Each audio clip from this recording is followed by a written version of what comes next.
Egyptians like weren't dumb. They knew what they were. They knew what they were doing. They knew what they believed in. Hey, are you still here? Heck yeah! Do you put those recordings of you doing that? You put those up on YouTube or anything? Do you have those, or you just keep them up on Twitter? I'd be interested to go back and like listen. It's like I'm always just streaming all day, so it's like it's hard for me to give everyone the attention they deserve. You know? Are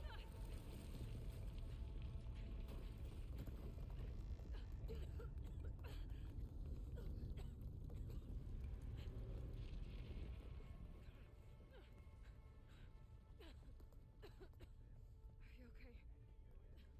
Just put the raw footage up. Just take the whole clip and put it up. We found something that will help. Not just your homeland, but everywhere. But where's the CO? He's gone. I guess you could say he gave his life to help us attain the secrets of Thebes. I see. You must think I'm eminently stupid. What? No. No. The CO was an entitled egotist who twisted our beliefs into a sickening, self-serving fantasy. And you expect me to believe he sacrificed himself for scraps of data? No. It's time for the truth, you helping and me at all. Thank it you. better be convincing. I will keep trying to find out more stuff on OBS in the meanwhile. Good luck on your stream.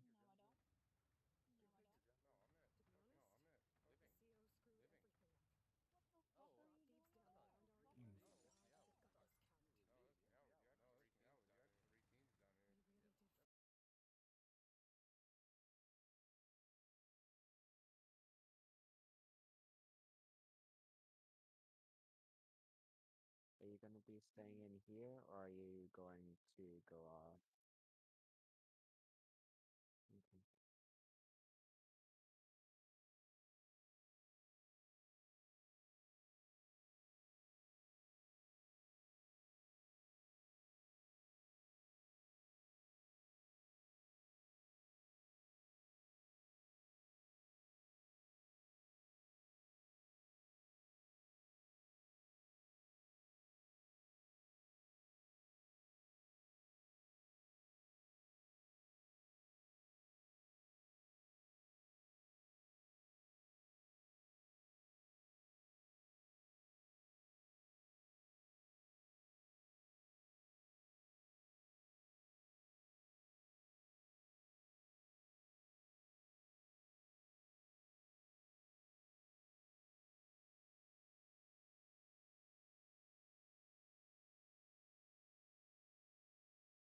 Not the real difference.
though.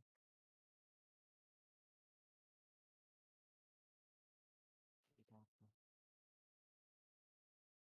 You got this.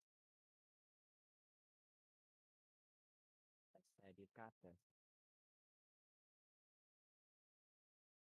Why am I so fucking quiet now? Get a new computer, BS.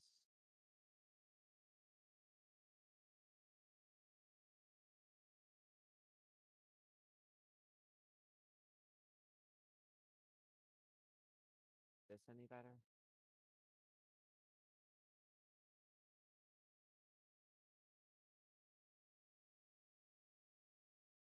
Yeah, it is good. Alright.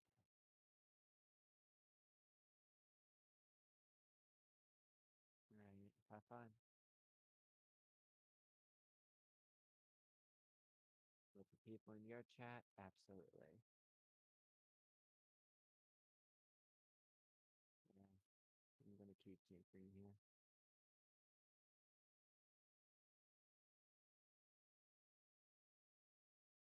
Right on point.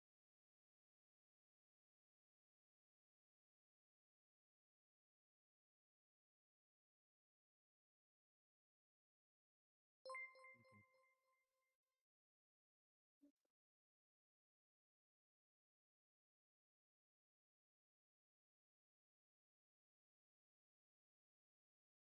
Alright, bye. Thank you.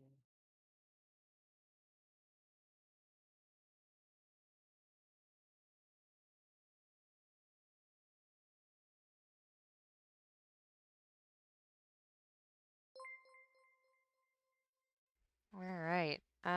Koopa, thank you for the follow. I appreciate it. Starting us off real nicely. We got it's all in here. Dead's here. I know, but Dead's streaming, so he's fine. Inked, you're here, but you're streaming, and so is Keller. Oh God, what is my hair doing? Okay, stop. We're gonna turn that off. I don't have any of my lights on either. I am slacking right now. I generally have these on before I even start. Why aren't? Oh, you're unplugged. You fucking bitch. Give me a minute. Technical difficulties. Is this the cord? Yes, it is.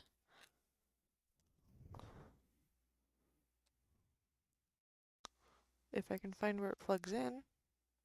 There we go. Is my mic volume okay? Well, to anybody that can hear me, is my mic volume okay? Stop it. Ooh, that is really bright.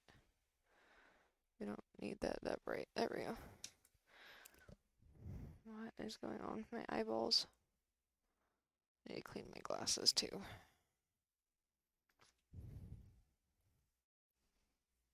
I swear to God, if that's another goddamn fucking FX fucking frustration.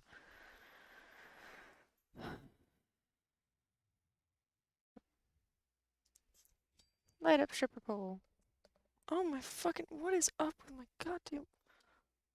Stop it. Nothing wants to cooperate today. It's fantastic.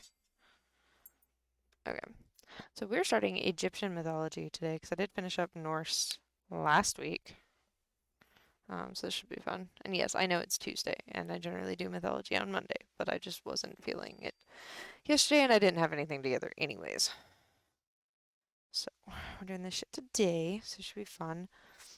Surprise Meow's not in here yet, because I am going to be talking about the cat goddesses. There's two of them.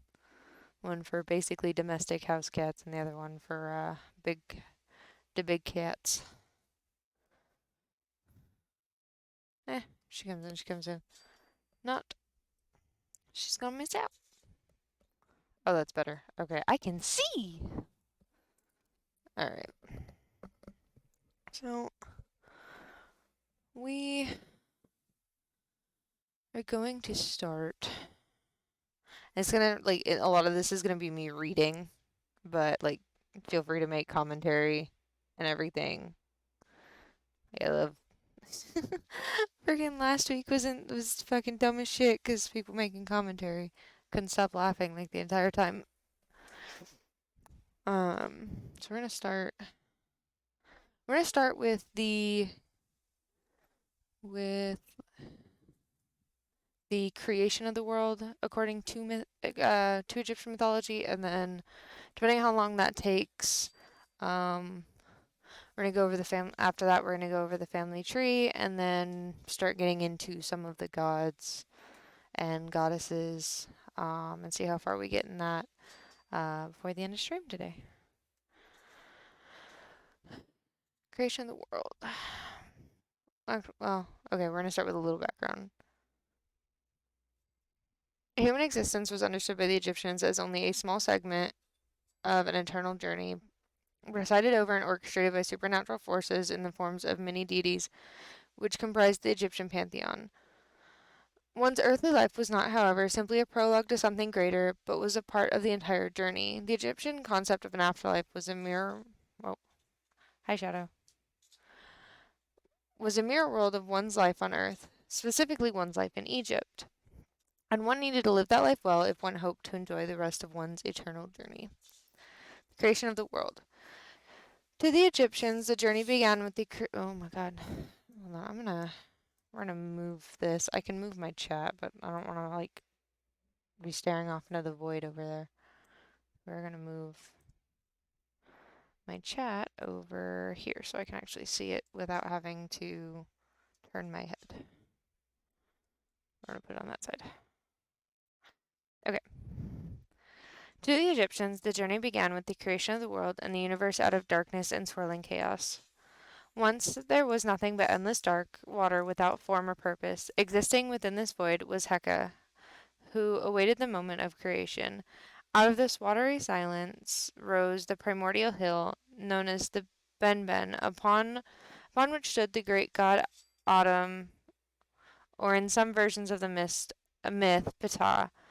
Autumn looked upon the nothingness and recognized his aloneness, and so, through the agency of magic, he mated with his own shadow to give birth to two children, Shu, the god of air, and Tefnut, the goddess of moisture. Shu gave to the early world the principles of life, while Tefnut contributed the principles of order.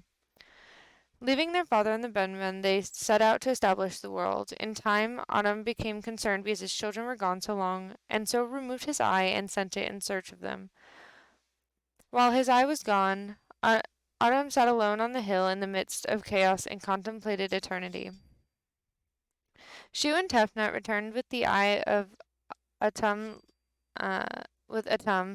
later associated with the Udjat eye, the eye of Ra, or the all-seeing eye, and their father, grateful for their safe return, shed tears of joy. These tears dropping onto the dark, fertile earth of the Benman gave birth to men and women. These early creatures had nowhere to live, however, and so Shu and Tefnut mated and gave birth to Geb, the earth, and Nut, the sky.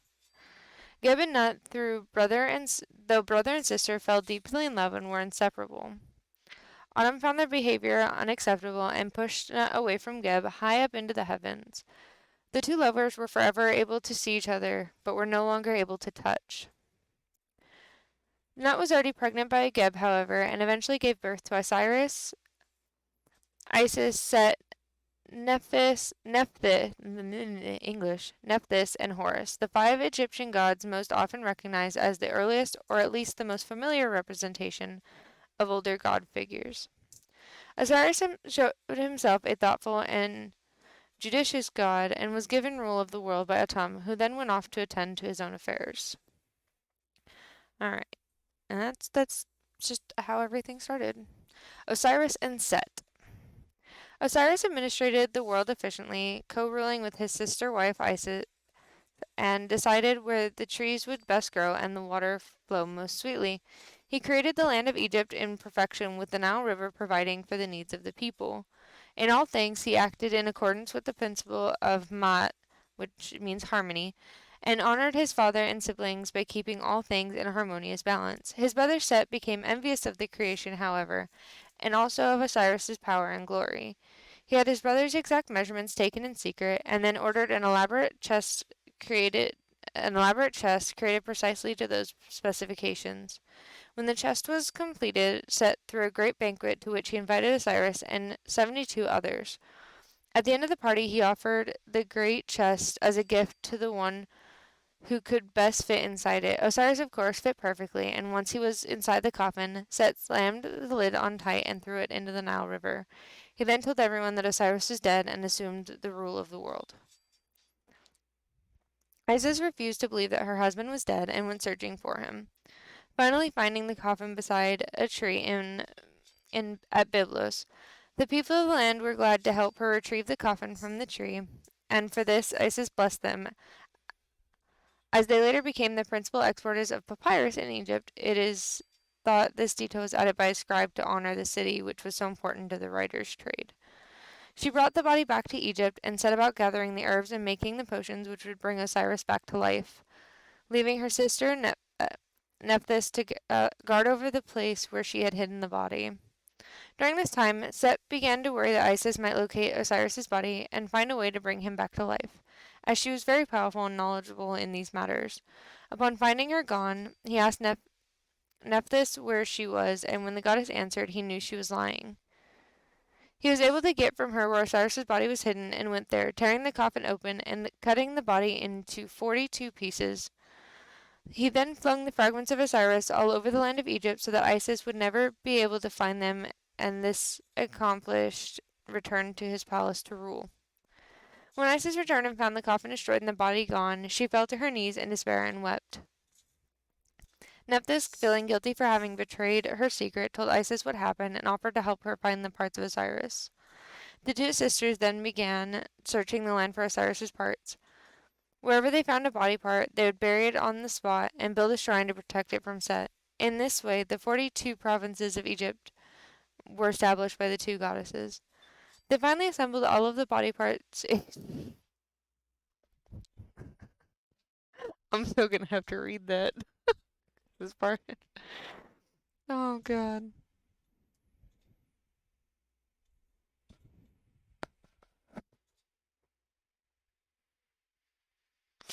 They finally assembled all of the body parts except for the penis, which had been eaten by a fish. God, I forgot how weird Egyptian mythology is. Oh my god. Isis then created a replacement part for the phallus and mated with her husband, becoming pregnant with her son Horus. This is fucking. God, I forgot this shit was so weird. I thought, but Greek mythology is worse. It's a fucking shadow.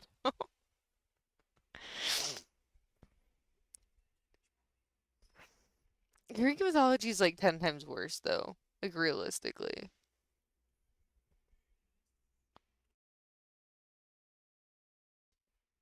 Horus had been brought back to life successfully by Isis, but because he was incomplete, could not rule the world as he had before. He instead descended to the underworld to become the righteous judge and ruler of the land of the dead. Horus was raised in secret to protect him from Set, and having grown to manhood, challenged his uncle for the rule of his father's.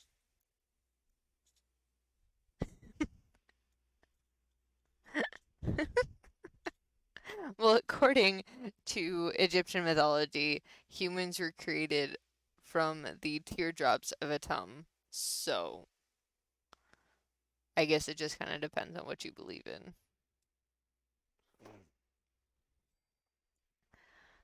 The battle raged for 80 years until Horus defeated Set and banished him from Egypt to dwell in the arid deserts.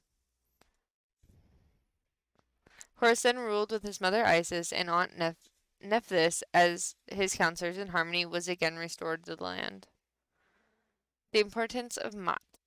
Although there are many different versions of this myth, the one element which remains standard in all of them is the concept of harmony, which is disrupted and must be restored. The principle of Mat was at the heart of all Egyptian mythology, and every myth, in some form or another, relies upon this value to inform it.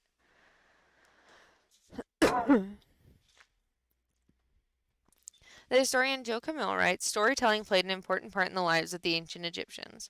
The deeds of the gods and kings were not written in early times and only found their way through oral tradition into the literature of a later date. It is interesting to note that no matter what era the tales were first composed in, the principle of harmonious balance of Mott is at the heart of them all.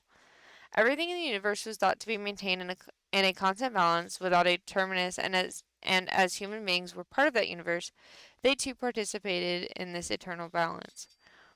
Mott was made possible by the underlying force which existed before creation and made all aspects of life possible. Heka. Heka was the magical power which enabled the gods to perform their duties and sustained all life, and was personified in the god Heka, who also allowed for the soul to pass from earthly existence to the afterlife. When the soul left the body at death, it was thought to appear in the Hall of Truth to stand before Osiris for judgment. The heart of the deceased was weighed on a golden scale against the white feather of Mott. If the heart was found to be lighter than the feather, the soul was allowed to move on to the field of reeds, the place of purification and eternal bliss. If the heart was heavier than the feather, it was dropped on the floor, where it was eaten by the monster Ammut, and the soul would then cease to exist. Although there existed a concept of the underworld, there was no hell as understood by modern-day monotheistic religions. As Bunsen writes, the Egyptians feared eternal darkness and unconsciousness in the afterlife because both conditions belied the orderly transmission of light and movement evident in the universe. Existence being a part of the universal journey which began with the Tum and the Benben was the natural state of a soul, and the thought of being eternally separated from that journey of non-existence was more terrifying to an ancient Egyptian than any underworld of torment could ever be. Even in a land of eternal pain, one still existed. A concept of an underworld similar to the Christian hell did develop in Egypt, but was by no means universally accepted. Bunsen writes, eternity was the common destination of each man, woman, and child in Egypt. Such a belief infused the vision of the people and gave them a certain exuberance for life unmatched anywhere in the ancient world. The mythology of the ancient Egyptians reflected that joy in living and inspired the great temples and monuments which are such a part of Egypt's legacy today. Ah. The enduring admiration for Egyptian mythology and the culture it formed is a testimony to the power of the life-affirming message inherent in these ancient tales. So, background. So I have a huge ass list of like all of the gods, but we're gonna like go over that in a minute. I'm gonna go over the basic family tree first, just because there is a lot.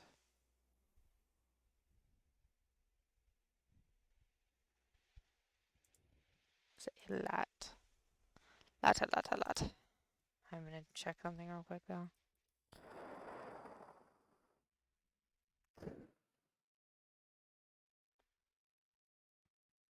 Oh, I didn't post in this one.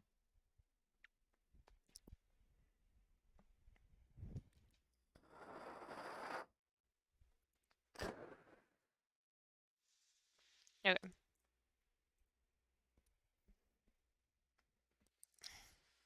Hi, Air. How you doing? While I move some stuff around so you guys. Okay, so you guys aren't gonna be able to read this very well because I did have to zoom in to even be able to read it myself. But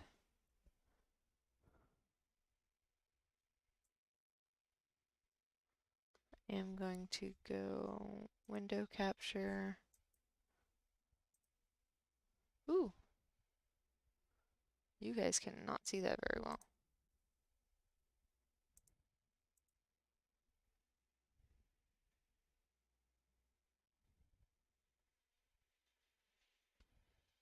Wait, you guys cannot see that very well. Hold on a minute.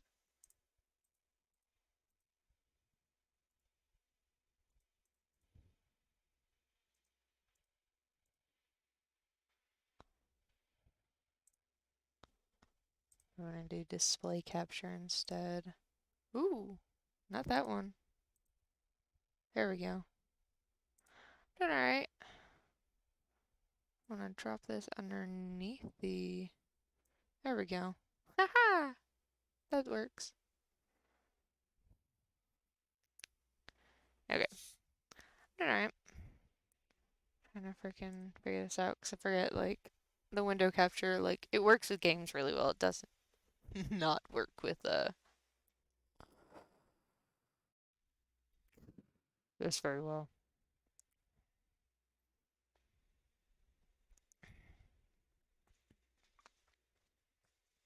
So yeah, all kinds of stuff.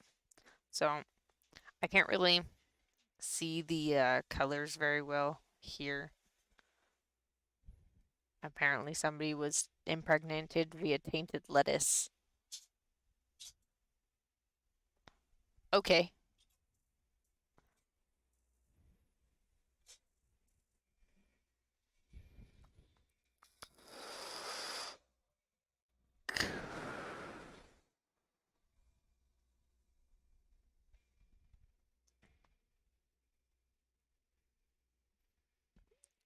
This shit's weird. Okay. I'm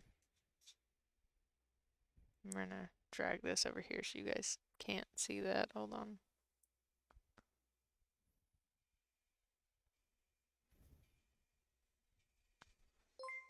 Ooh, what the just happened?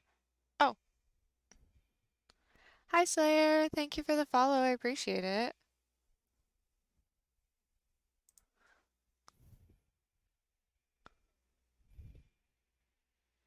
Freaking can't read half this shit. There's a lot here. I could point out like basically like the most like the biggest ones. But this is supposed to be Heka here. Ra, the sun goddess. Or the sun god, not goddess. He was a little bitch. What am I talking about? He was a bitch. Anyways.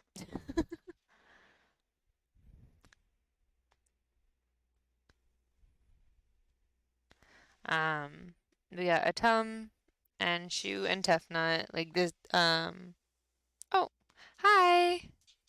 Well, thank you for dropping in. I appreciate it. Sorry, I know I'm not like looking directly at my camera, but I don't want to swap my displays around right now. Gavin Nut, and then from, like I said, I'm having a little bit of a hard time myself reading these, so I know you guys probably can't read them very well. But this is a basic family tree. Hey, look, Anubis. Anubis is best boy. Anubis is best boy.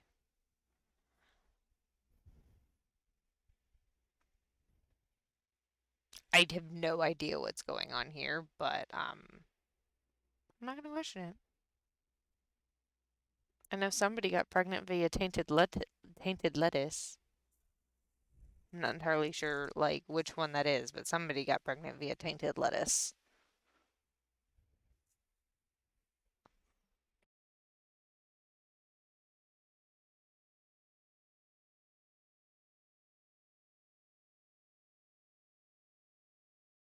Yeah, I can't see any of the colors, so it makes it kind of difficult, but hey, not that big. Hold on.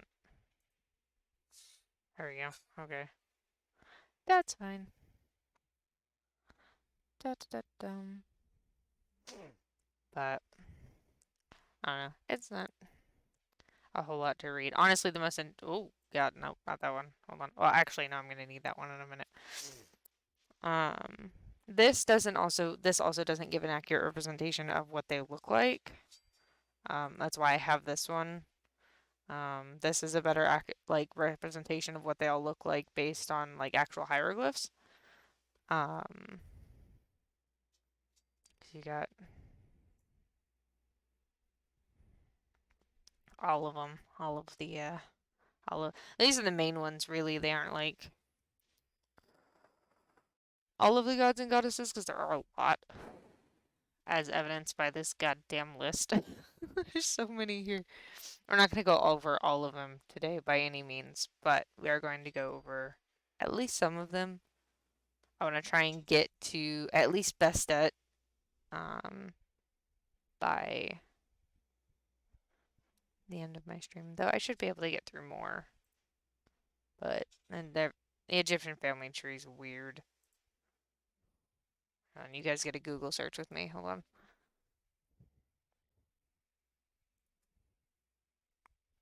See if we can find a better image of the family tree, or at least the basics. See, there's the, or at least the starting of it. There, I forget, like, all of, like, the Egyptian, like, mythology was very much into the incest thing, which is weird, but not much to really done about it. So there is a thing though. So Atum, in this picture you see it, Atum Ra. It's actually a thing. So there's said to be 3 versions of Ra, and there's like it shows it here in this one. Where'd it go? And it has like Ra, Atum, and then I can't remember what that one is. But it's said that it's all the same god, just like different versions of him. That's why it says in, where'd it go? I literally just had it. In this one, it says Ra, Aton, and Aton and Atum. That's why it says all 3 here. So it's supposed to be all the same god. But it also depends on what story you're looking at, because not all stories say that. No, yeah, this does.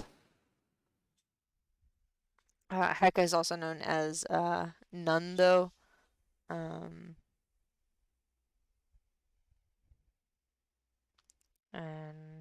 this one isn't entirely accurate, because this one says that she was the start for all of these, and she was not.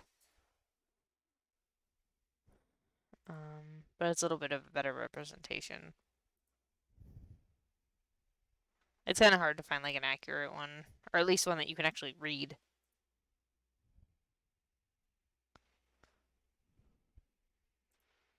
This one at least shows.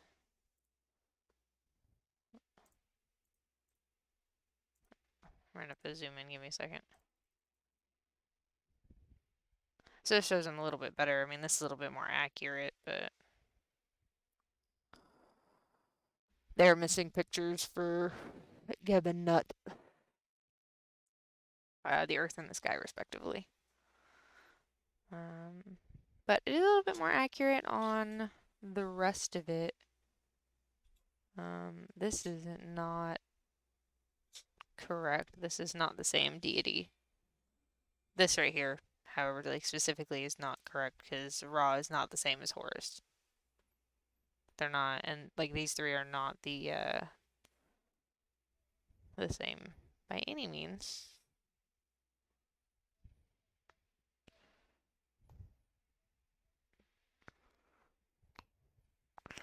But it's a better representation, and you have these 4. I don't remember who these 4 are.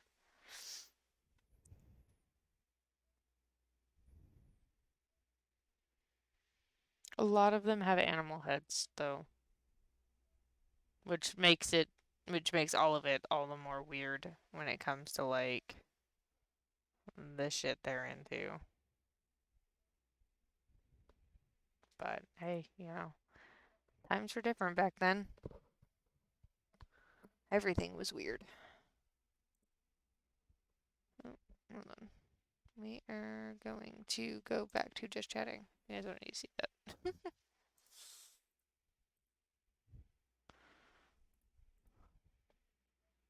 Da, da, da, da, da, da, da, da, okay. So I'm gonna start just going down this list of gods. There's so many. There are some good like books around Egyptian mythology. One is I wouldn't say it's a young adult book, but for those that know Percy Jackson, the guy that writes Percy Jackson actually does a Egyptian series as well. That it's actually very accurate. He did a lot of research on it. for at least like the gods and their rivalries and stuff. It's a good read though. I definitely recommend it. It's definitely a good read.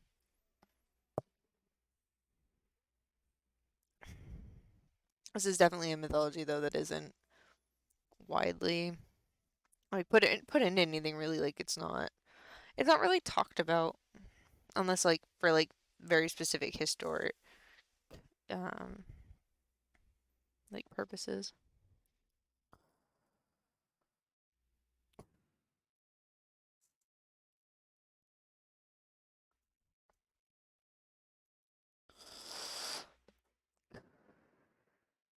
Alexa, turn off the fan.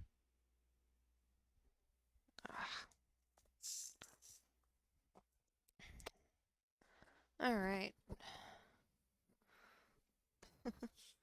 So this first one has like three or four names.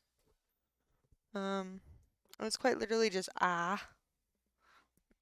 it's an early moon god who evolved into Aya, also known as Ya, and eventually Kanzu. Which I will jump to him real quick though, so you guys can know who Kanzu is. His name means traveler, and he was god of the moon. He formed one of the most important and influential triads at Thebes, along with his father Amun and his mother Mut.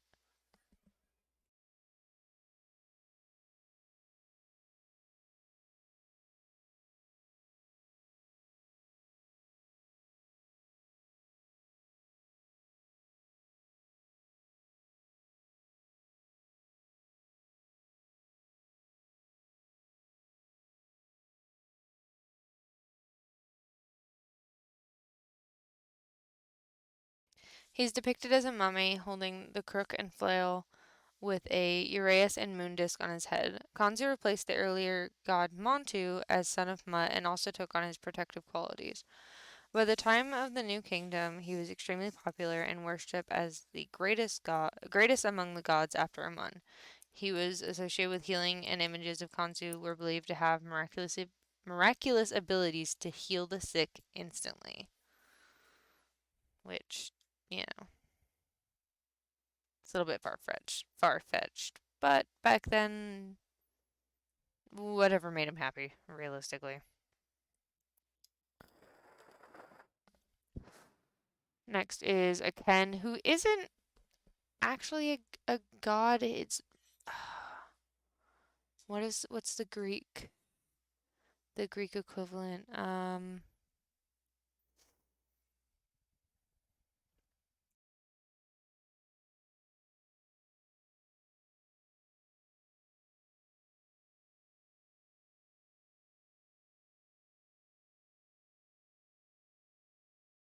Aken is best.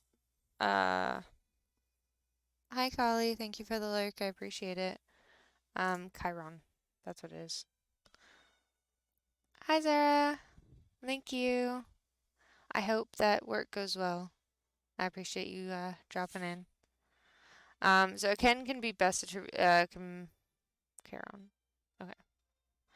Can be best like the best way to look at him is Charon in Greek mythology. He was the custodian of the boat which ferried souls across Lily Lake to the field of reeds in the afterlife. He slept until he was needed by Hraphhef, the surely divine ferryman. His name only appears, though, in the Book of the Dead. And then there's Aker, the defied horizon, guardian of the eastern and western horizons of the afterlife. He protected the sun barge of Ra as it entered and left the underworld at dusk and dawn. Amheh, a god in the underworld, devourer of millions and eater of eternity, who lived in a lake of fire. So dramatic.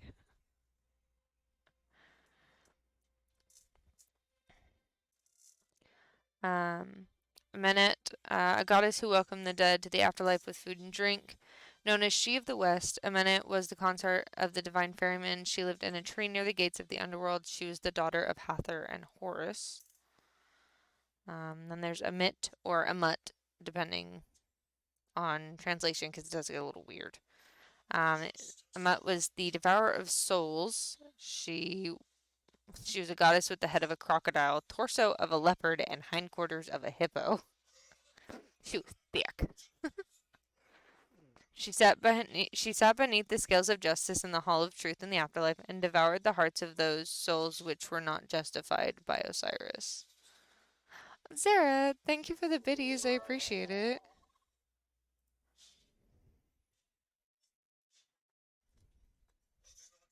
Oh my god, if I can type, that'd be fantastic. Thank you. I appreciate it.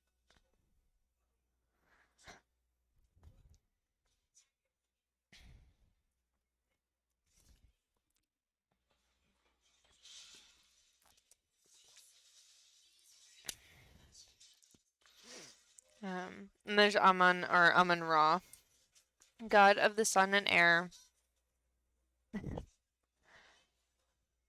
I try to shout out as many people as I can. Most of the people that come into my streams, they'll all know each other, so Amun or Amun Ra, god of the sun and air, one of the most powerful and popular gods of ancient Egypt, patron of the city of Thebes, where he was worshipped as part of the Theban triad of Amun, Mut, and Khonsu. Supreme king of the gods in some periods, though originally a minor fertility god. By the time of the New Kingdom, he was considered the most powerful god in Egypt, and his worship bordered on monotheism. Other gods were even considered mere aspects of Amun at this time. His priesthood was the most powerful in Egypt, and the position of God's wife of Amun given to royal women almost on par with that of the pharaoh.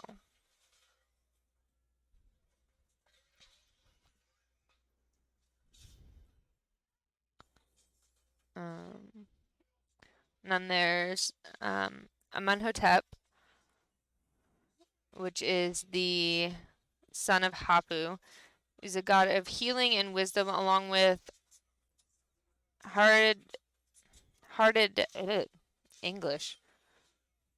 Hardef and Imhotep, one of the few human beings deified by the Egyptians.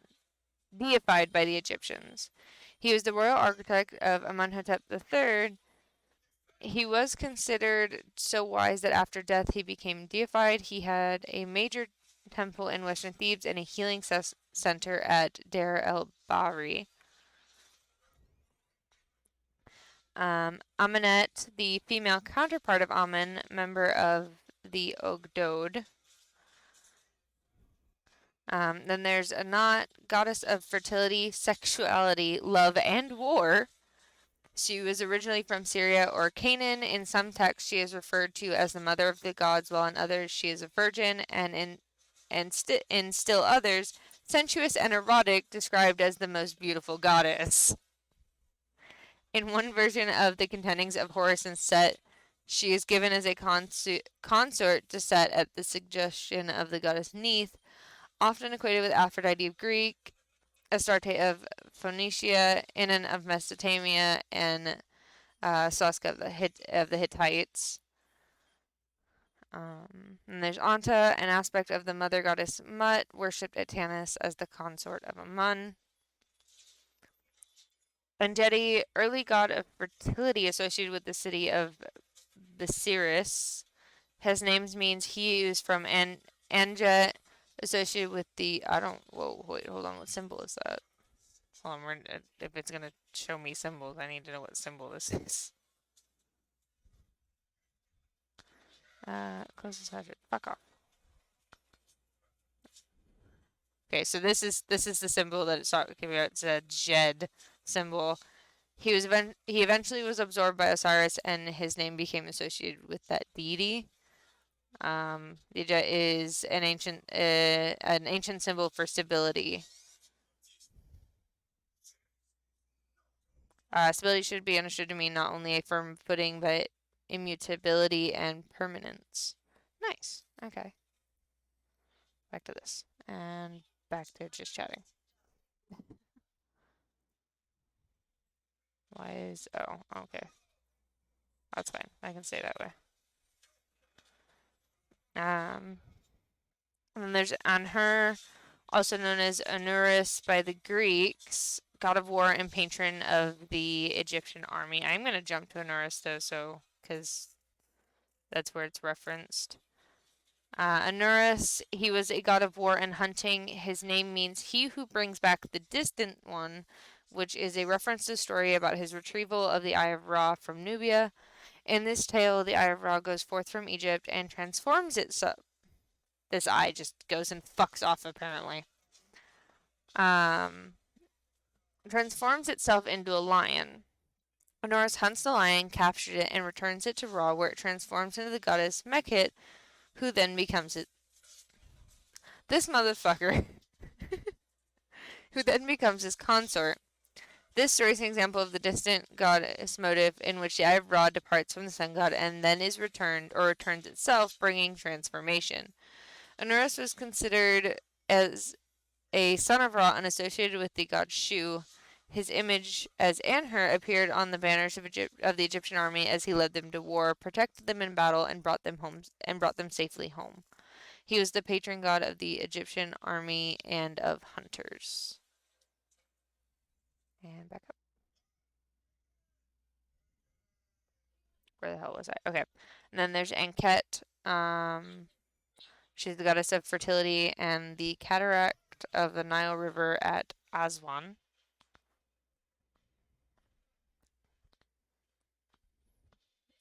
Yep. There's Anti, a hawk god of Upper Egypt, sometimes associated with a gnat. Anubis, god of the dead, associated with an embalming. He was the son of Nephthys and Osiris, father of Khephet. Anubis is depicted as a man with the head of a dog or jackal carrying a staff. He guided the souls of the dead to the Hall of Truth and was part of the ritual of the weighing of the heart of the soul. Jesus, of the heart of the soul.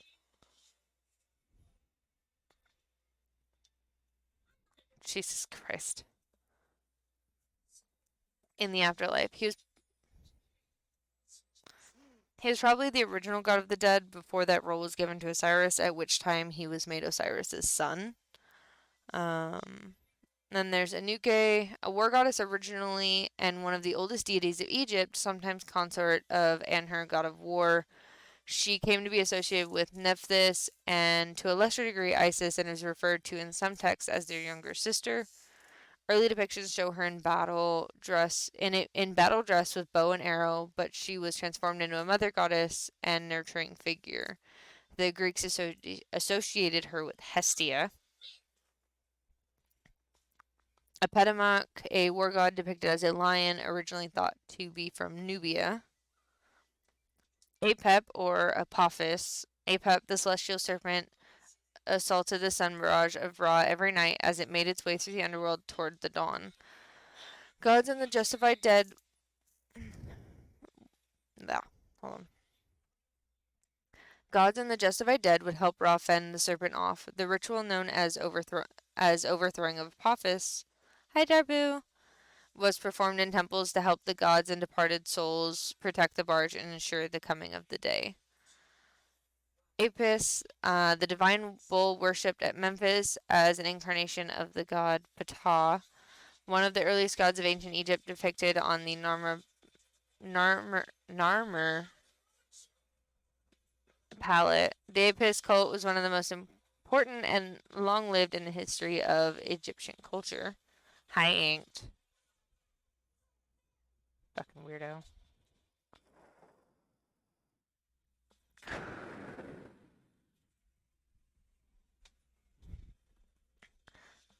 Aaron's Nufus, companion to the goddess Isis and worshipped primarily at her sacred site at Philae. He was depicted as a lion or a man with a feathered headdress, originally from Nubia. Oh, hold on. I gotta wait for my brain to catch up on how to say that one. Asclepius, a god of healing of the Greeks, also worshipped in Egypt at Saqqara and identified with the deified Imhotep. His symbol, possibly derived from the god Heka, was a staff with a serpent entwined about it, associated in the modern day with healing and the medical profession, known as the Rod of Asclepius. There's Ash, god of the Libyan desert, a kindly deity who provided the oasis for travelers. I need to adjust how I'm sitting. This is not comfortable.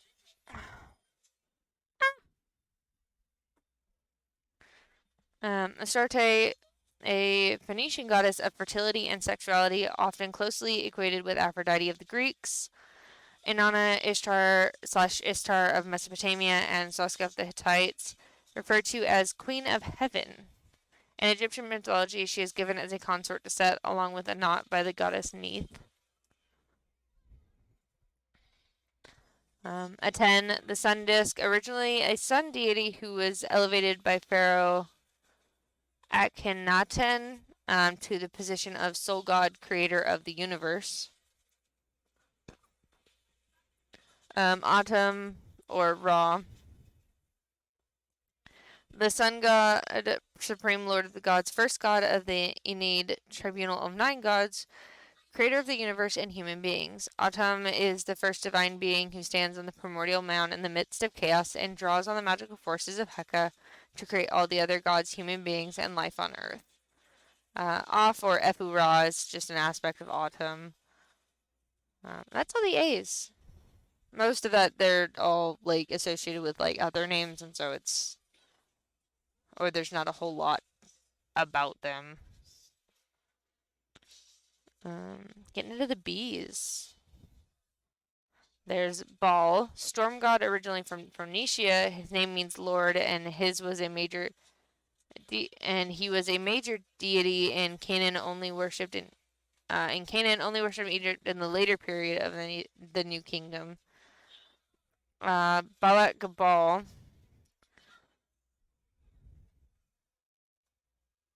Was a Phoenician goddess of the city of Byblos, a protector deity incorporated into Egyptian worship through her association with papyrus, which came from Byblos. Babi, or Baba, he was a virility god depicted as a baboon and symbolizing male sexuality. Fucking this shit, I swear.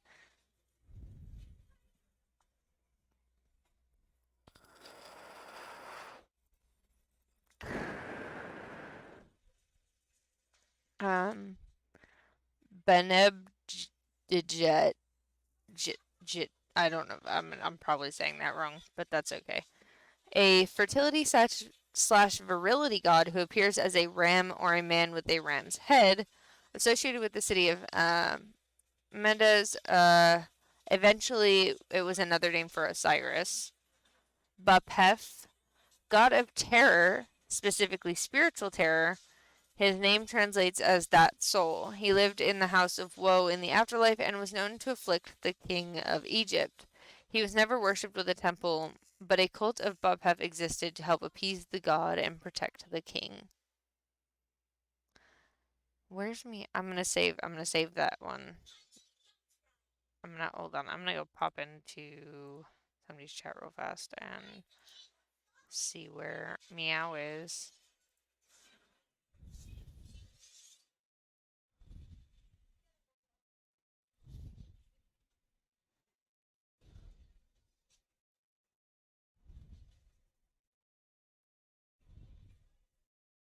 Manatee head gods? I have no idea. This list is huge. Where did my mouse go? There it is. Wait, hold on. Let me show you. This list is huge. I'm still scrolling. It's gonna take me forever to get through.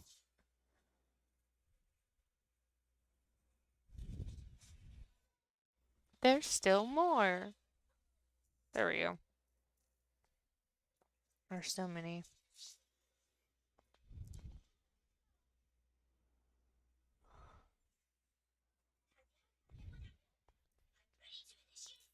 Okay, hold on.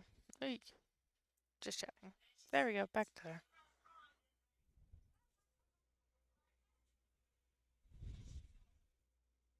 And I gotta see if Mia's live, then I'll have to pop into her chat. I don't think she is.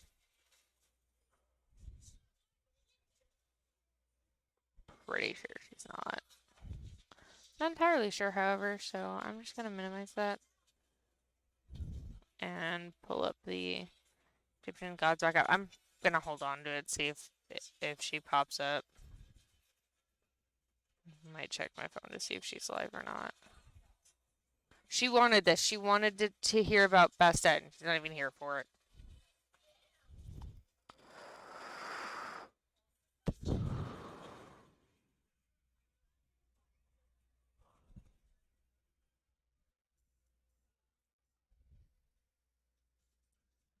Well, she's not online, so she might be at work still. I'm not entirely sure.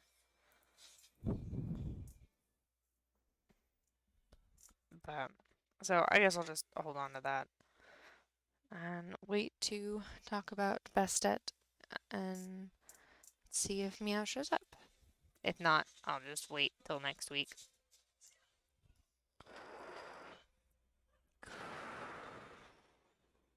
There's Bat. She's an early cow goddess associated with fertility and success. She's one of the oldest Egyptian goddesses dating from the early pre-dynastic period. Bat is depicted as a cow or a woman with cow ears and horns and is most probably the image at the top of the Narmer palette. Yes, Shadow, moo. As she was associated with the king's success, she blessed people with success owing to her ability to see both past and future. Eventually, she was absorbed by Hathor, who took on her characteristics.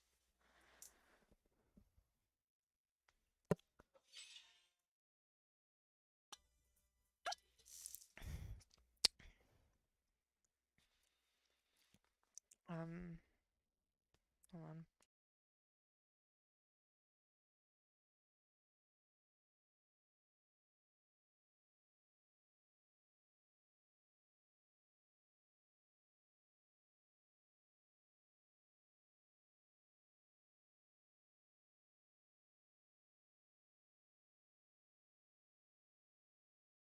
Is this person a streamer or?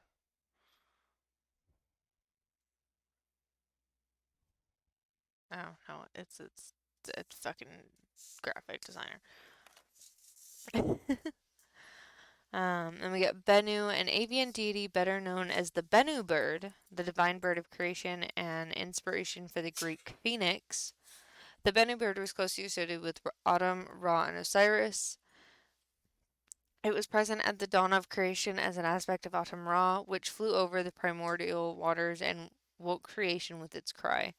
Afterwards, it determined what would and would not be included in creation.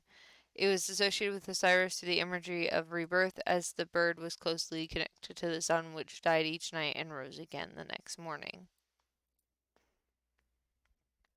Bes is the god of childbirth, fertility, sexuality, humor, and war, popularly known as the dwarf god. He is one of the most popular gods in Egyptian history who protected women and children, fended off evil, and fought for divine order and justice. He is often represented as more of a spirit than a deity, but was worshipped as a god and featured on a number of everyday items in the homes of Egyptians, such as furniture, mirrors, and knife handles. His consort was Taweret, the hippopotamus goddess of childbirth and fertility. Bes is depicted as a bearded dwarf with large ears, prominent genitals, bow-legged, and shaking a rattle. He is always shown in a front-facing position of protection, watching over his charges.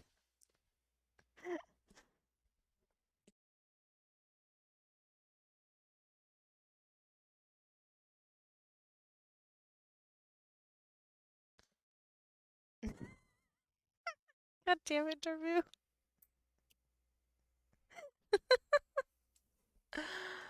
Oh my god.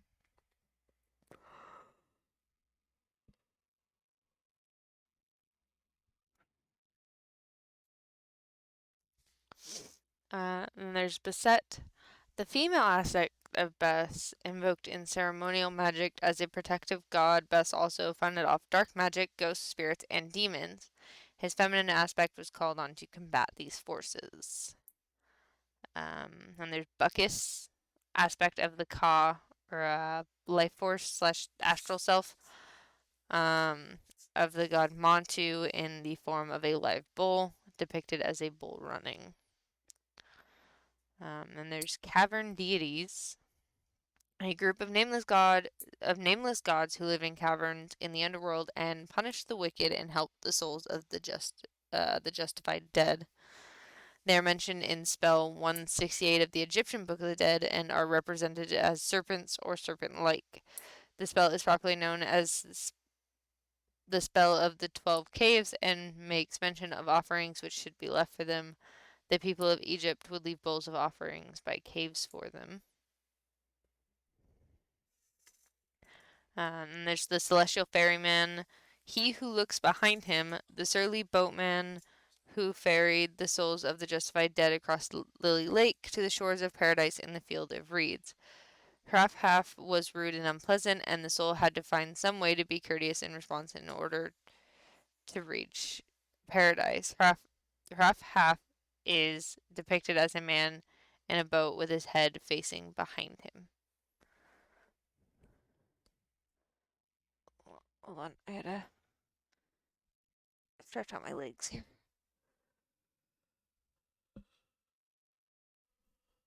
And apparently my shoulder's gonna pop in the meantime, so that was nice.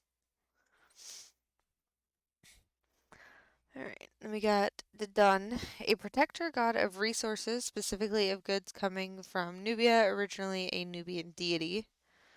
Denwen, a serpent deity in the form of a dragon surrounded by flames.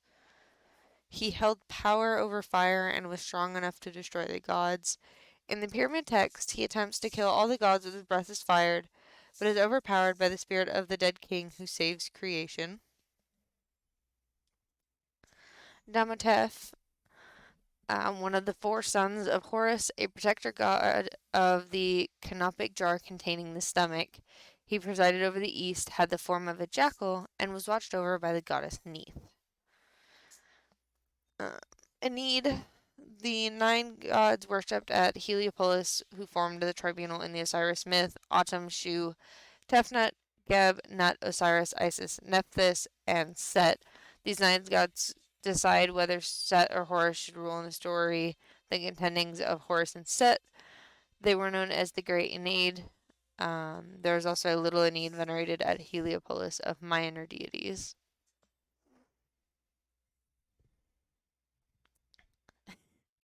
Of course that's a thing. Fetket, the butler of the sun god Ra, who served him his drinks, patron god of bartenders. I'm so done with Egyptian mythology right now. So done.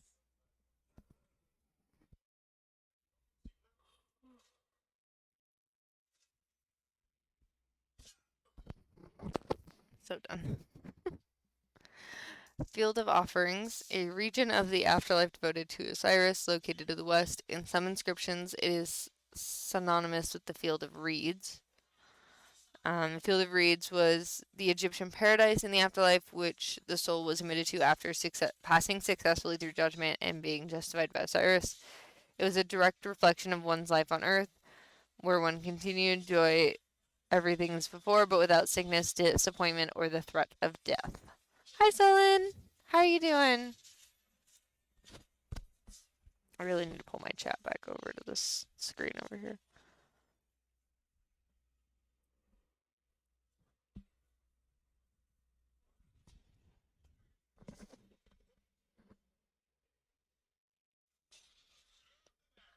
Oh. Yay! Congratulations! Ah! Super, super happy to hear that. 42 judges. The 42 deities who presided with Osiris, Thoth, whatever the hell, and Anubis over the judgment of the soul in the afterlife. Once the soul had made the negative confessions, declaration of innocence, the 42 judges advised Osiris on whether the confession should be accepted. They had names like Far Strider, Fire Embracer, Demolisher, Disturber, Owner of Faces, and Serpent who brings and gives, among others.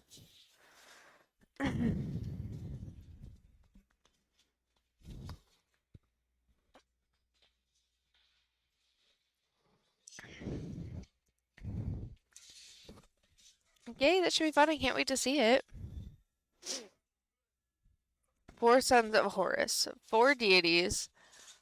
Damutef, Happy, Imset, and I'm not going to bother trying to read that last one because it's not going to work out very well. Who watched over the viscera or the dead in the 4 canopic jars placed in the tomb. Each had its own cardinal point to guard, his own internal organ to protect, and was watched over by a specific goddess. G. Geb, god of the earth and growing things. Geb is the son of Shu and Tefnut, husband of Nut the sky. Gengenware, the celestial goose whose name means great honker. Was it done? He was present at the dawn of creation and guarded or laid the celestial egg containing the life force. He is a protector god who was worshipped very early in Egypt's history. Followers of Gengenware identified themselves as his protective attributes and wore talismans reminding them to respect life and honor the earth.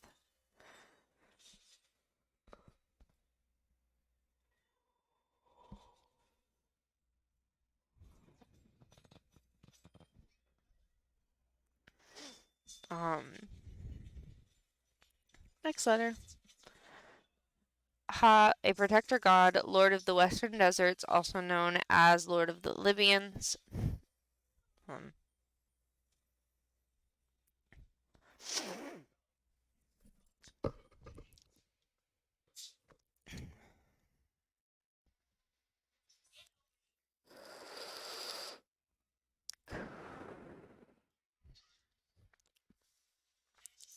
He was god of the desert to the west of Egypt, son of the god Ial, who was probably also a desert god.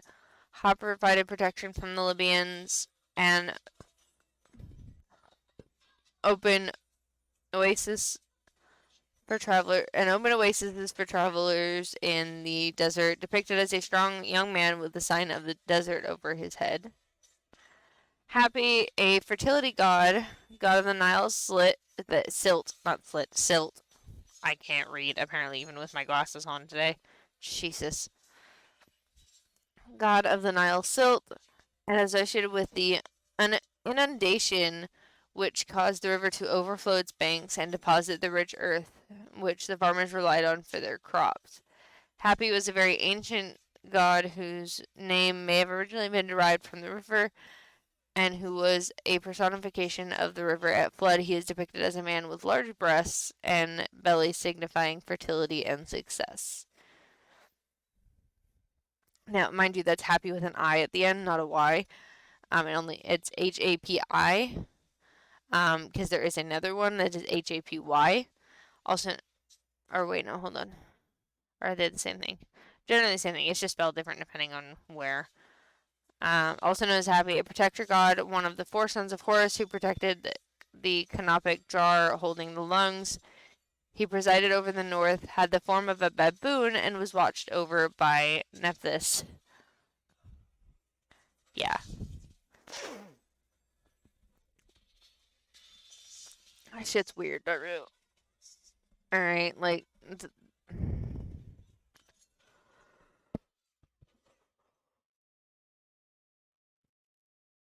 Like, the Egyptians are ridiculous. But at least it's not Zeus who... Yes. So that's actually one, like, that's specific. But Happy had the form of a baboon.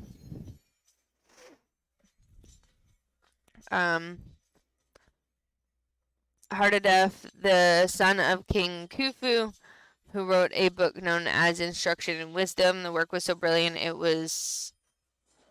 Yeah, neither did I. Was considered the work of a god, and he was deified after death.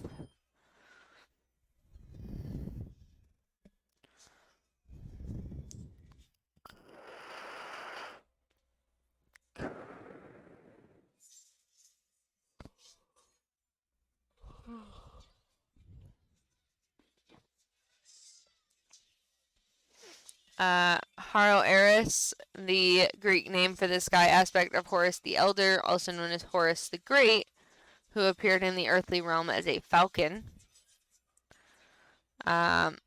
Harpocrates, the Greek and Roman name for Horus the Child, son of Osiris and Isis, depicted as a young winged boy with his fingertip to his lips. He was venerated in Greece as the god of secrets, silence, and confidentiality.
I don't know what the fuck my hair just did there, but decided to fuck off.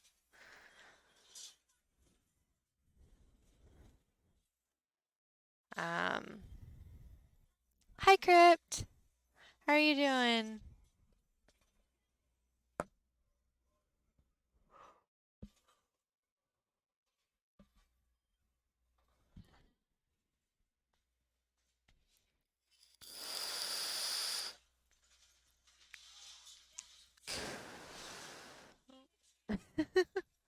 Had a 2-minute nap, so nice. There's Hathor, one of the best known, most popular, and most important deities of ancient Egypt. She was the daughter of Ra, and in some stories, wife of Horus the Elder. A very ancient goddess, she was sent by Ra to destroy humanity for their sins. The other gods implored Ra to stop her destruction before no humans were left to benefit from the lesson.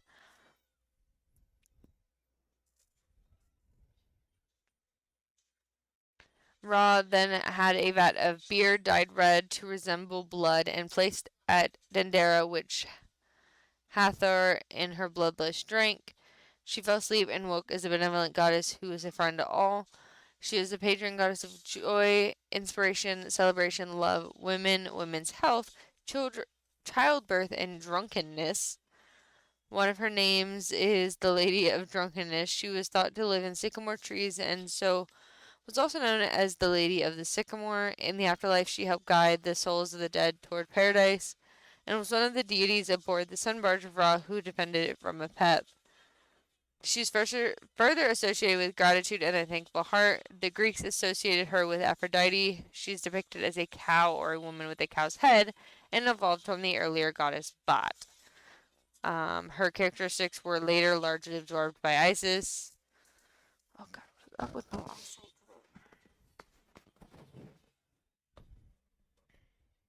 My eyesight is all kinds of fucky today. Move this over here.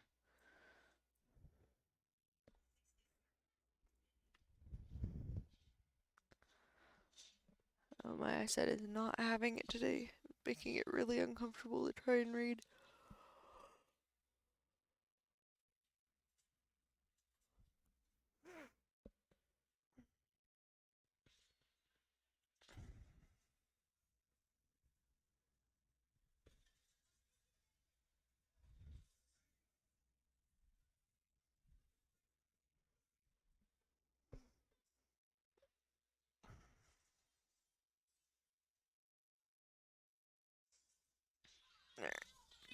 Hathor, Nebet, Hetepet, a mother goddess aspect of Hathor worshipped in Heliopolis. She represented the hand, the active part of the supreme god Autumn. Hatmehit, she was a goddess worshipped in the delta regions of Mendes. Her name means foremost of the fish.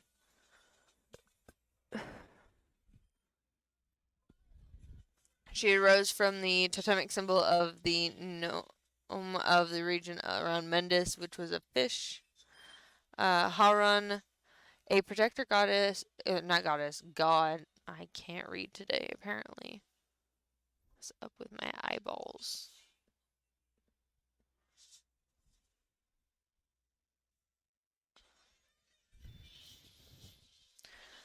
She was. Where the hell is that? A protector god associated with the Great Sphinx of Giza. He was originally a Canaanite god associated with destruction who planted a tree of death. When he was brought to Egypt by Canaanite and Syrian workers and merchants, he was transformed into a god of healing.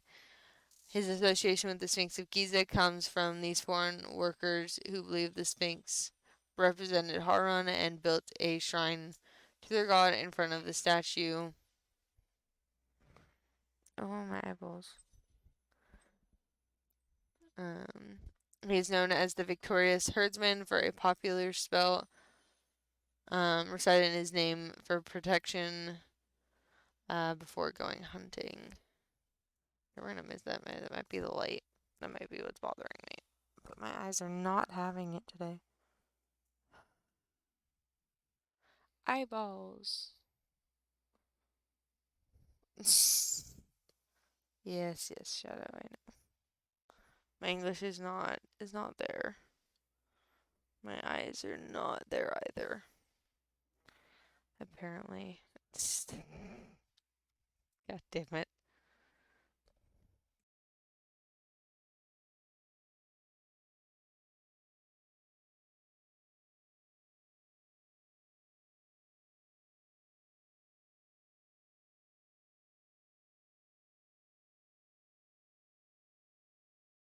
Okay. Yeah.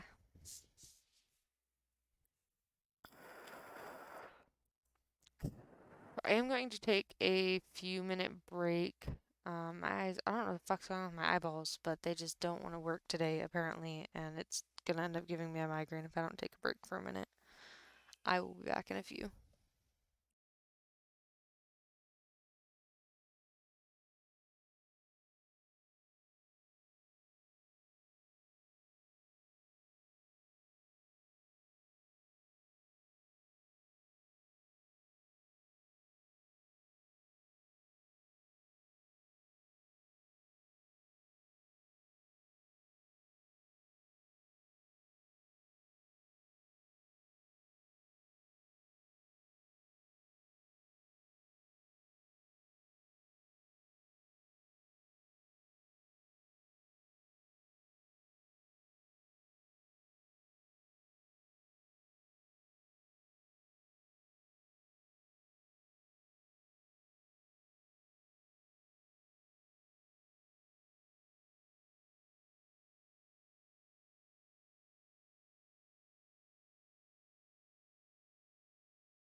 Alright, I'm back. I do apologize for that. I don't know what was going on, but like my eyeballs were not having it and it made it really, really hard to kind of like sit here, so I do apologize.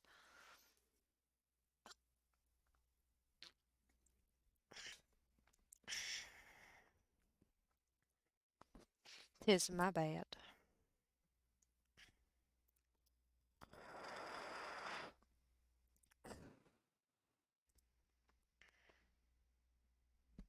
Alright.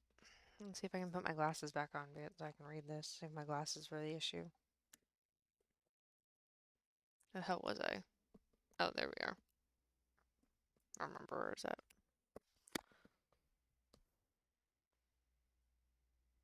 No, I need new glasses is what it is. I just can't afford new glasses right now. We're gonna book Shadow while I read. Hold on. Hello? Boo. And we're gonna sit in here while I read. Oh, okay. Hi. I don't know what the fuck happened. My fucking I did fucking take a break. I don't know what was going on my eyesight, but it was not having it. Were you outside at all today? No, not really. Oh. Uh, And I haven't. I try to avoid going outside, especially when it's really sunny, because I do have blue eyes and they're really sensitive to sunlight. Yeah, I don't know. Huh? I don't know. I think I need new glasses. I think that's part of it is because my glasses aren't correct anymore. Because I haven't been to the eye doctor in like 3 years. And the last time I got glasses was like 3 years ago. Because I know the last time I got glasses was before the baby was born. And like a good like a year before I was even no. Last time I got glasses was before I even got pregnant. So yeah, it's been like 3 years. Jeez. Yeah, kind of fucking shit at like doing the things I gotta do. I Mm, just, You'll get there. I just Trust don't me. have the money for new glasses, and that's part of the fucking problem. Yeah, Glasses are expensive. you need to get a lot of things done, but one thing at a time, right? Yep. It'll be alright. You got this. God, if I ever dyed my hair, people would be like, "Yo, what the fuck?" I want to dye my hair. Like, I've been thinking about that for a while. I dyed that like the kind of like that purple idea, but I don't know yet. I don't know. I don't know. I might talk my mom into it when I go see her. Yeah. My mom would totally pay for it too. I know. Maybe. Okay, so we got Haran, a protector god associated with the Great Sphinx of Giza. He was originally a Canaanite god associated with destruction who planted a tree of death. When he was brought to Egypt by Canaanite and Syrian workers and merchants, he was transformed into a god of healing. His association with the Sphinx of Giza comes from these foreign workers who believed the Sphinx represented Haran and built a shrine to their god in front of the statue. He is known as the victorious herdsman for a popular spell recited in his name for protection before going hunting. Hedetet, goddess of scorpions and protectress against their venom, an early version of Serket. He and Hahet. Oh, hi, Darbu, thank you for the lyric. I appreciate it. Um, God and goddess of infinity and eternity. He was depicted as a frog and Hahet as a serpent. Their names mean endlessness, and they were among the original gods of the Ogdode. Hi, Jamal. It's okay. I did have to take like a 10-minute break because my eyes decided that they were going to fuck off, and like it just wasn't. I wasn't like reading was very, very difficult. So I did have to take a little bit of a break about like 10 minutes ago ish. Um, right now I'm just reading. Yeah, no, it was really weird. Like I got through like the first like hour of my stream just fine, and then all of a sudden out of nowhere, like even with my glasses on, like my eyesight just fucked off into the distance. Um, but I mean they're okay right now for the most part, kind of. Um, right now I'm just going over Egyptian gods and goddesses and other important things. What? It's what I'm doing. Doing good things. My eyeballs still hurt. I don't know what the fuck's going on today, but it's not fun. Oh, hope they get better soon.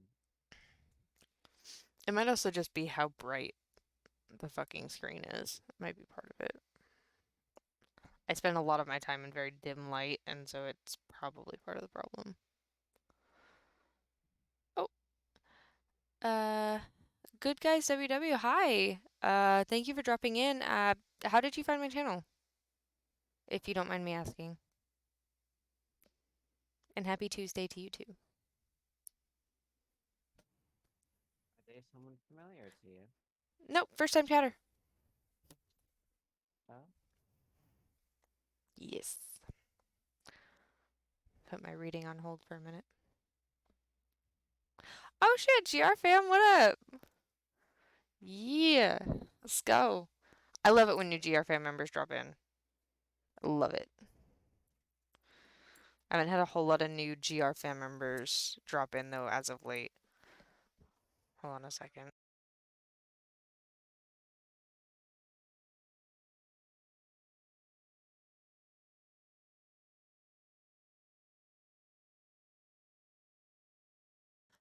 It's going pretty good. I got through the first like little over an hour fine. And then my eyesight fucked off, so I had to take like a 10-minute break and just kind of let myself kind of refresh. I had to let my eyesight reboot itself because it just did not want to function properly. I couldn't read anything. And my eyes were hurting really, really bad. But I am going through gods and goddesses of the Egyptian pantheon. There are so many more than I originally thought. And some of them, what the fuck? Like I thought some of like Greek mythology was really bad, but this shit is yikaroonies. Yikes. It's not pretty. Um, just gone through that. Um, welcome to. I've had people making commentary on the on it, like the whole time.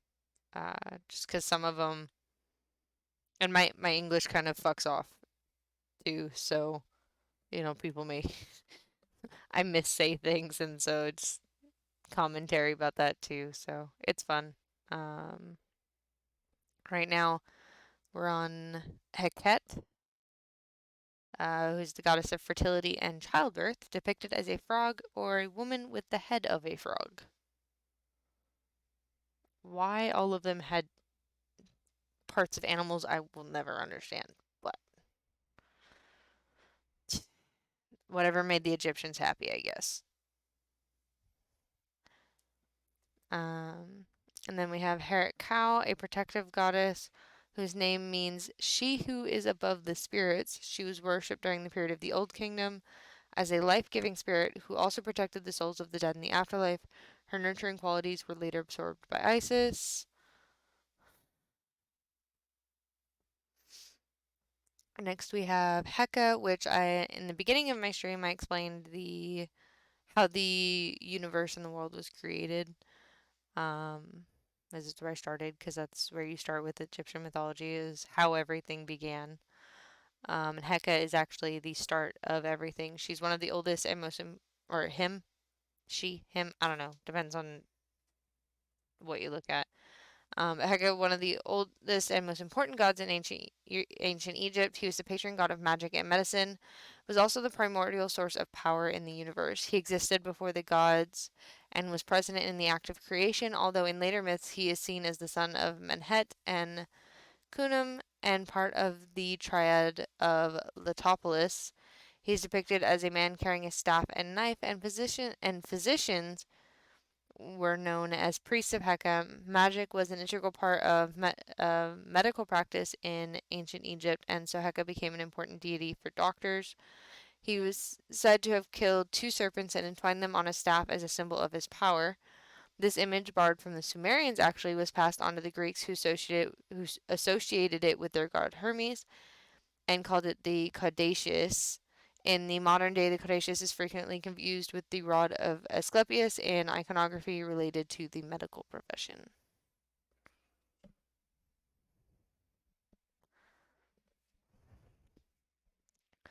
Um, Harishaf, a fertility god depicted as a man with the head of a ram.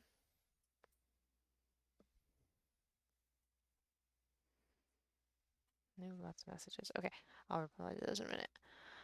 He is an ancient god going back to the early dynastic period. He was later associated with Autumn Ra and Osiris, who absorbed his inked.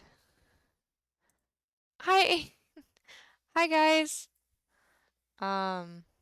Welcome to Mythology Monday. And yes, I know it's Tuesday, but hush, I didn't do this yesterday, so I'm failing. I'm not even gonna do I'm not doing the thank you command for you, Inked, because you have a command in my chat. So you get your command as a thank you for your reading. Okay?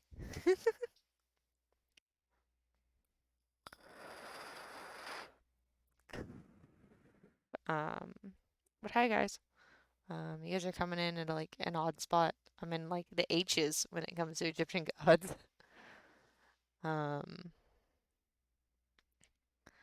How was your stream, Inked? I know like I had you tabbed up, but okay, so Meow, you haven't missed anything because I waited to see if you jumped in to go over Bestet, so you haven't missed anything. Okay, you didn't miss the cat goddess.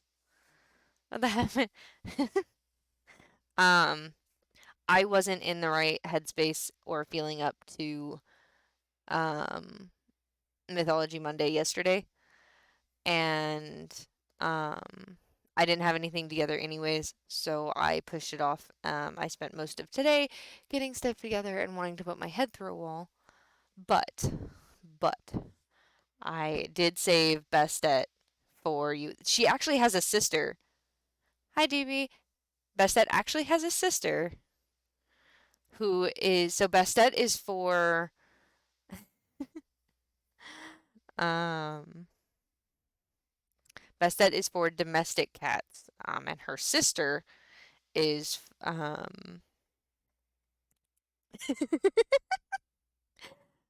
sister is for the big cats, like lions and stuff.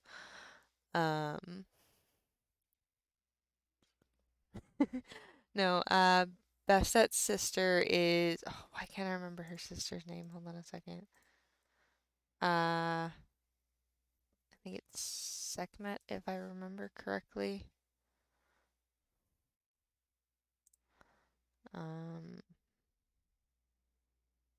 Yeah, it's Bestet and Sekhmet.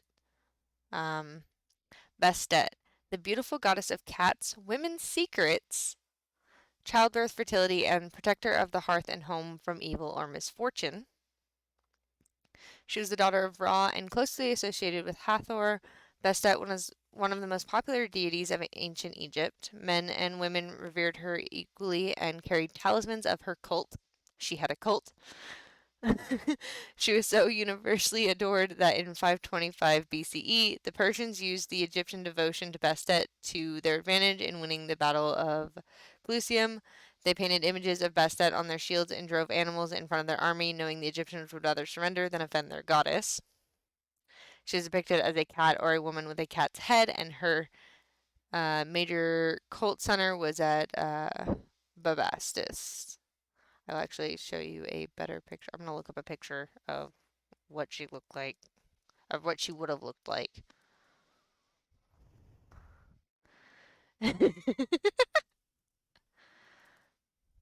Bastet, Egyptian goddess. I'm gonna see if I can find a decent like image of what she would have looked like. I'm gonna be honest for a second. I Hmm. forgot that you were in here and not just on my Twitch tab. So I was like having someone else tabbed up for a second, and I lowered your volume on Twitch, and you weren't going down. So I was just like, wait a minute. Um, hold on. Let me see if I can find. Okay, that's probably about accurate. Um. Oh, hello. Okay. Alert. Can you fuck off, please? Okay, so this a lot of different images of her. I know my camera's probably in the way, so we're gonna open image, new tab. This is best at. Um, it's probably one of the better images of her, unless you want to get like weird. Um, and then you end up with shit like this.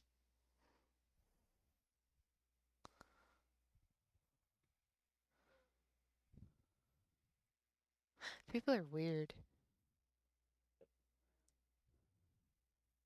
Just straight up, yep. People are weird, man. People are weird. They will only get weirder.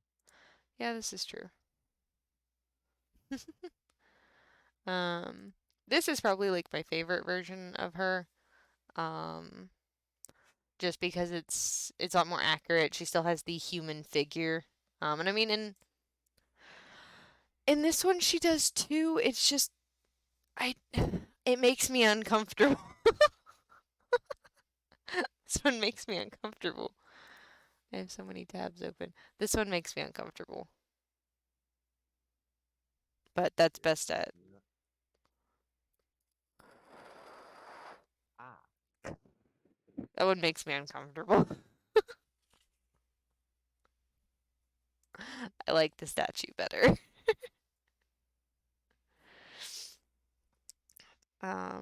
But like if we pay attention to here. Hi, Sally. Thank you for the biddies. I appreciate it.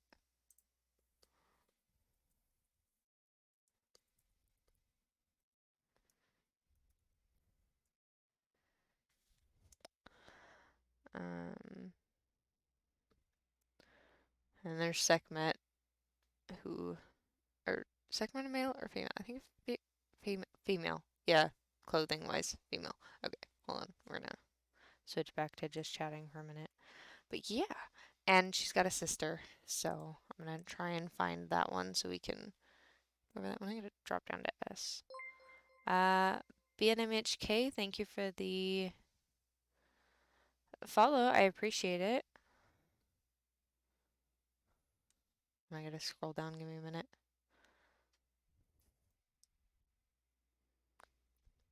Okay. Sekhmet, one of the most significant goddesses of ancient Egypt. Sekhmet was a leonine deity, usually depicted as a woman with the head of a lion. Actually, uh, let me see if I can find a decent picture or decent depiction of her so I can share it. I love streams like this. A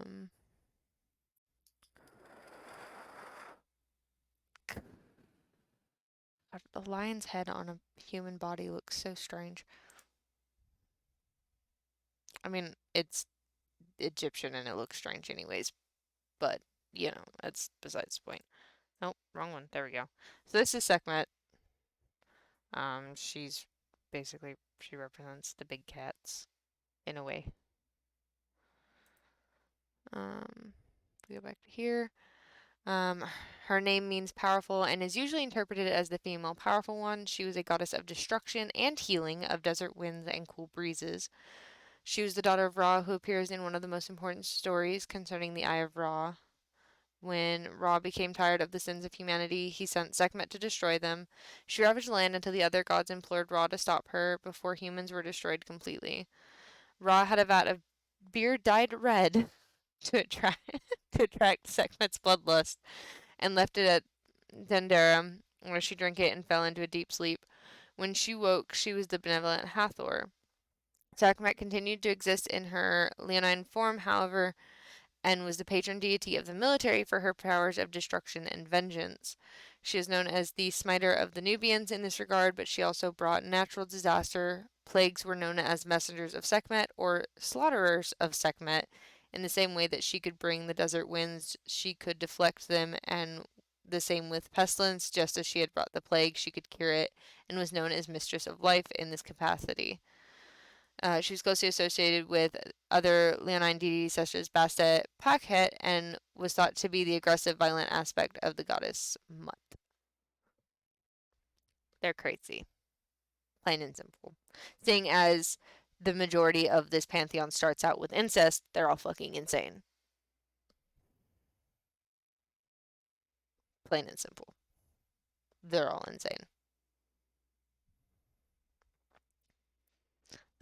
Pakhet, though, is a hunting goddess in lioness form. Her name means she who scratches or terror.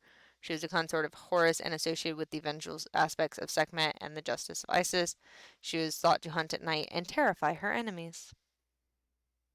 So sounds about right. Sounds like a cat. Sounds about right.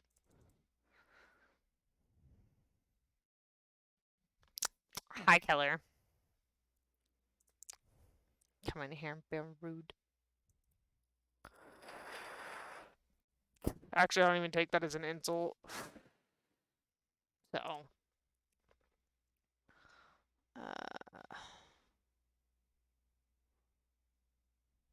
and the pocket looks very, very similar to Sekhmet, so there's really no point in trying to find an image.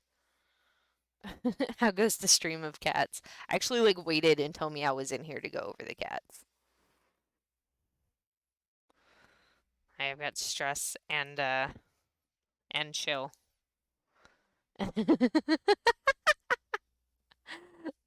Why are you mad?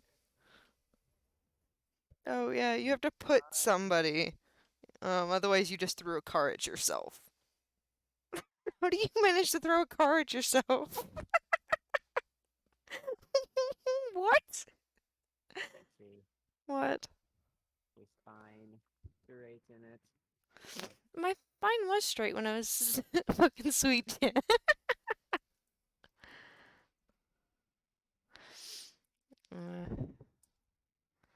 I'm 3% chillin' apparently. That's fantastic. And I'm 11% stressed out. What? I don't understand. It's chillin', not chill. Well, I'm gonna close this tab of myself. Jesus, nope. I can't do it. I can't do the tab of myself. That's gonna make me uncomfortable. And there's me. Ah, she's freaking out. Okay, so, hold on, my brain, went out the window. Ink sent me the, thing. Which one do you want all of them? Because the percentage one is the same for chillin' and stress. But and the throw one, I found myself. But I can send them both to you on Discord. Okay. Give me 2 seconds, and I can send it to you. Don't care. Okay, where? There you go.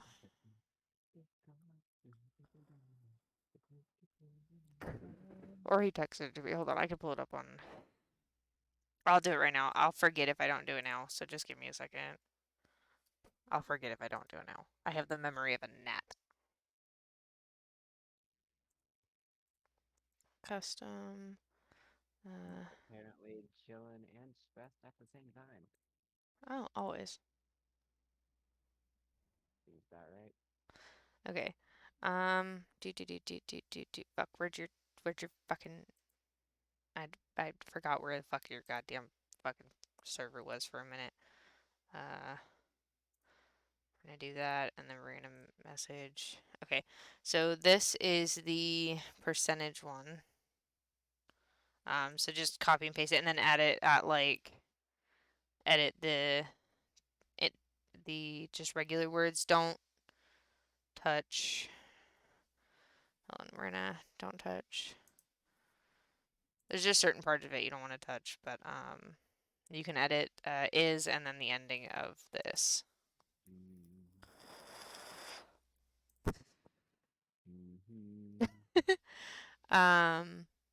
Keller, do you want the throw one as well? Nice, inked. 92% chilling right now, and Meow is apparently 31% stressed out. Keller, do you want the throw one as well? If not, I will close out Nightbot, but I need to know if you want the throw one while I have it open.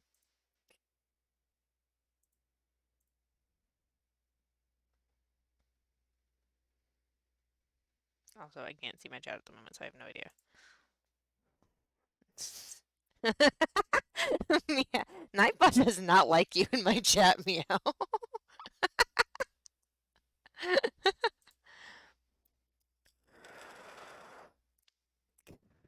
Okay, you want the throw one. Okay, got it. Okay. So this one you can edit anything, but you just have to make sure that you put that you basically just copy what the symbols are around it.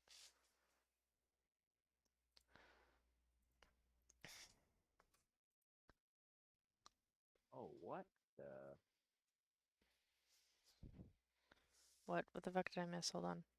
Okay, I'm gonna close out Nightbot now. Okay, Nightbot, you can fuck off. That's a new one. Oh yeah, I added it for like Warzone and Apex and stuff.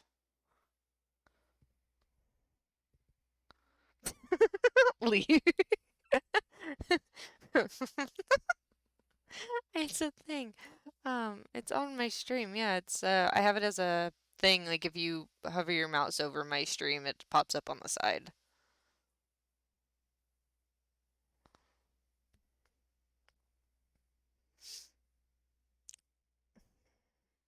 That's fucking hilarious. Okay, Keller, I sent them both to you on Discord.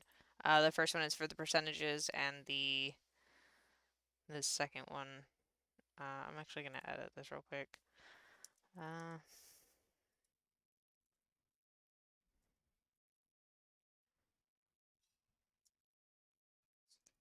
Last 3 words.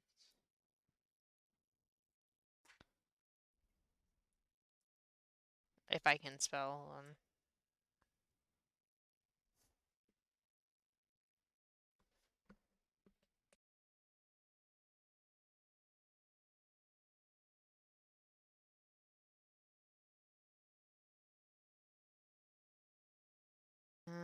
Okay, hold on.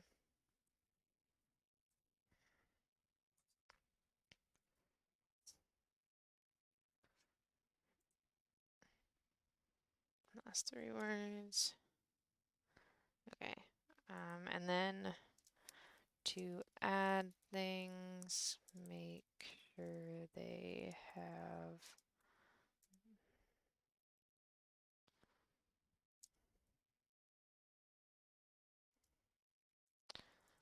red.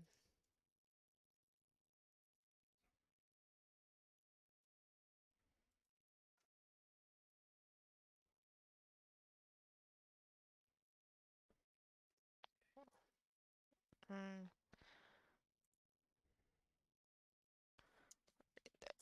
okay. Zara, thank you for the lurk refresh. Thank you, Air, for the tab. Hi, Midwest. Okay. Keller, I sent them both to you along with the like a little note on how to do things. On what you can change. Just leave the rest of it alone.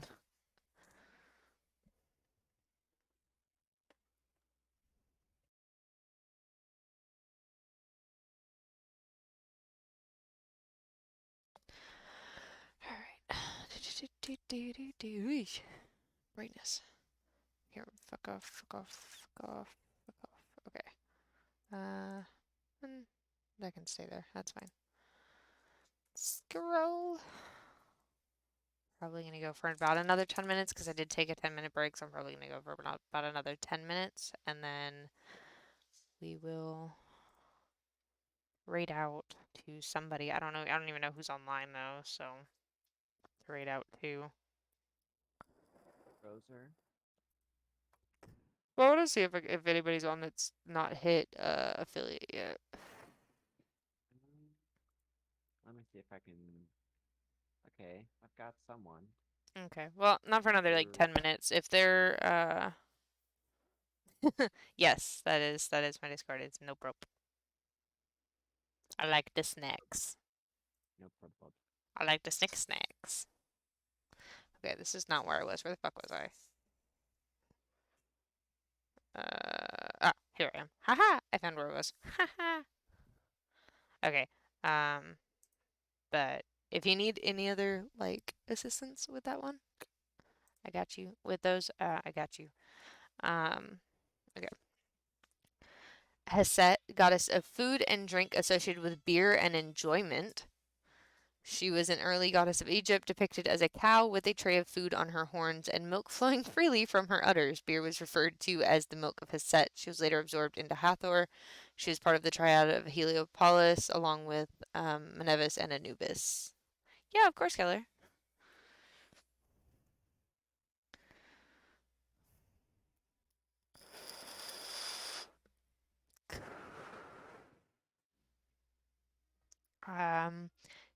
Hitepesecus, I think.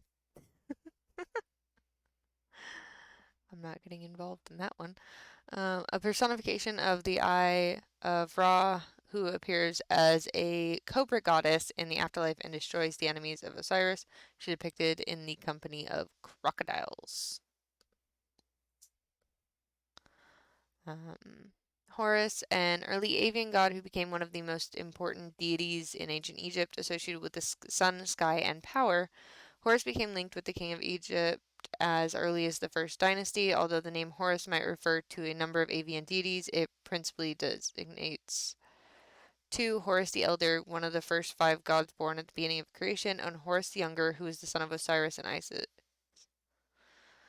Following the rise in popularity of the Osiris myth, Horus the Younger became one of the most important gods in Egypt.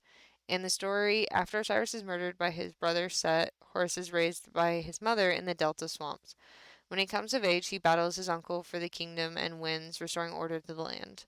The kings of Egypt, with some exceptions, all linked themselves with Horus in life and with Osiris in death. The king was thought to be the living incarnation of Horus, and through him, the god gave all good things to his people. He is usually depicted as a man with the head of a hawk, but is represented by many different images. His symbols are the Eye of Horus and the hawk. I think I'm going to get through H here and then probably be it for today. Just because there's a lot to get through still, and I want to save some for next week. So the last one is Hu, literally H-U. God of the spoken word, personification of the first word spoken by Adam Ra at the dawn of creation, which brought all into being. Linked with Sia and Heka, Sia represented the heart, Hu the tongue, and Heka their underlying force which gave them their power. Hu is often seen as a representation of the power of Heka or Atum and is depicted in funerary texts, guiding the soul to the afterlife, which is so much fun. Why is my fucking animation lagging? Will you fucking quit your shit? I have like 2 people up. Before we end out there, I'm gonna show kind of like what like the main ones look like, because I do have I showed a little bit earlier to show off Bestet and Sekhmet, but gameplay. There we go. So these are what they look like. These 2 specifically with or without wings, because depending on like what hieroglyphs you looked at and what stories you were looking at,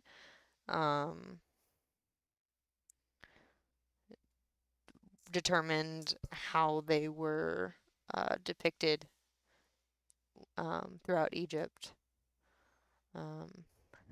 They're kind of weird, to be honest. Like the entire like Celtic, like not Celtic, what did I say Celtic? Egyptian. My brain's not working today. Egyptian pantheon is weird. But like I tried to find like a good family tree to kind of go over it, but they don't have like everybody, so just like it's like little family trees of just like the basics of what starts the Egyptian pantheon. So it's kind of difficult to find everything, which sucks. Because like the one that has most of it is like this, but if I zoom in on this, I can't read this for shit because I have that open there and I can't read that like at all. My brain just doesn't understand it. But this one here. The easiest way to tell like male and female apart was the clothing though, because the men only wore basically what is it called? Nope, my brain lost it. What the hell? What are you looking for? I mean, technically they're skirts, but I was thinking of some loincloth. That's it. That's what I was thinking of. And it's basically all the men the gods wore for the Egyptian pantheon was basically loincloths. Each their own, I guess. No, like if you look at this, basically all it is, it's a goddamn fucking skirt. That's it. Okay.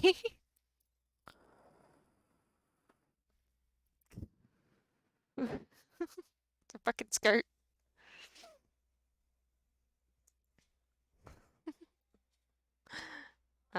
Hey, Shadow, send me the name of the person that's not affiliate. Yes, yes. They are currently streaming with Caliber. Ah, neat.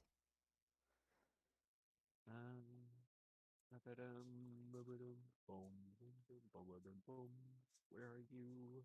You are boom, boom.